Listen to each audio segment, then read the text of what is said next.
কংগ্ৰেছ দলে ভাবি লৈছে যে স্বাভিমানী অসমীয়া কোনো যাতে কংগ্ৰেছ দলত নাথাকে। তেওঁলোকৰ একচ্ছত্ৰী সম্ৰাট কৰিবৰ কাৰণে কিছুমান মানুহে কিছুমান বিশেষ ব্যক্তিক লৈ এই গোটেই কথাটো কংগ্ৰেছত ক্ৰিয়া প্ৰক্ৰিয়া আৰম্ভ কৰিছে। তাৰে প্ৰমাণ হ'ল আমাৰ প্ৰদ্যুৎ বৰদলৈ ডাঙৰীয়া, ভূপেন বৰা ডাঙৰীয়া।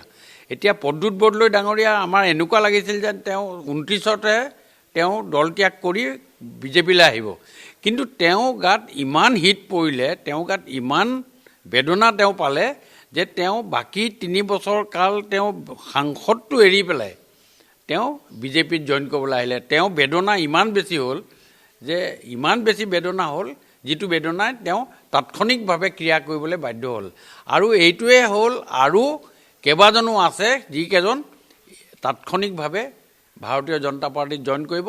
স্বাভিমানী অসমীয়া তেওঁলোকৰ মনত খুদুৱাই আছে, কিন্তু সাংবিধানিক কিছুমান কথাৰ কাৰণে তেওঁলোকে দল এৰিব পৰা নাই বা কৰা নাই। এইটো কথা হ'ল আজি যিটো ব্যৱস্থা এই ব্যৱস্থাই যে কংগ্ৰেছ দলক যে উলম্ব বিভাজন কৰিছে তাৰে প্ৰমাণ। আৰু উলম্ব বিভাজন হোৱাৰ পাছত স্বাভিমানী অসমীয়া যিকেইজন আছে সেইকেইজনে ভাৰতীয় জনতা পাৰ্টিৰ প্ৰতি আস্থা আৰু বিশ্বাস আৰু দলটোৰ প্ৰতি ৰাইজৰ প্ৰতি থকা কমিটমেণ্টৰ ওপৰত তেওঁলোকে বশ্যতা স্বীকাৰ কৰিছে।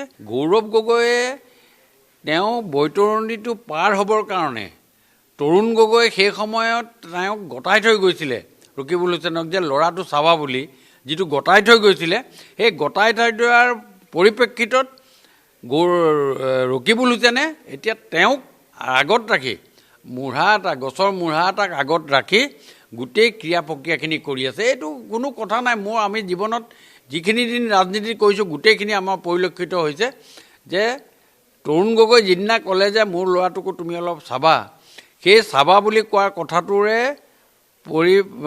লৈ আজি এই ব্যৱস্থাটো কৰিছে।